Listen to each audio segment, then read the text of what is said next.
মঙ্গলবারের ছবি এই মুহূর্তে আপনাদের সামনে রাখছি। নতুন বছরে ময়নাগুড়ি ময়নামাতা কালীবাড়ি সহ ঐতিহ্যবাহী জল্পেশ মন্দিরে পুণ্যার্থীদের ভিড়। নতুন বছরকে স্বাগত জানাতে ৮ থেকে ৮০ সকলে এই নতুন বছরের সকাল থেকেই কিন্তু ময়নামাতা কালীবাড়ি জল্পেশ মন্দির সহ বিভিন্ন ধর্মীয় স্থানে ভিড় জমিয়েছেন।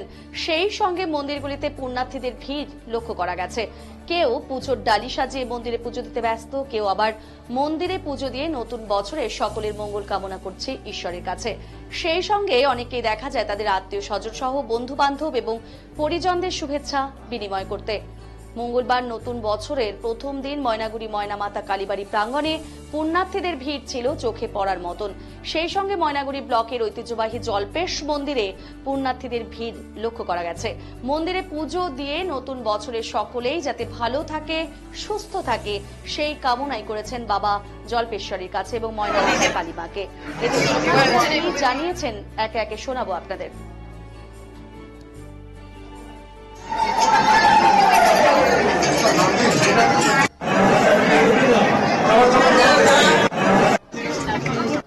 আমার নাম অমিতাভ সাহা। আপনি কোথায় এসেছিলেন? আমি এখানে পুজো দিতে এসেছি। পরিবার সবাইকে নিয়ে? হ্যাঁ, পরিবার সবাইকে নিয়ে এসেছি।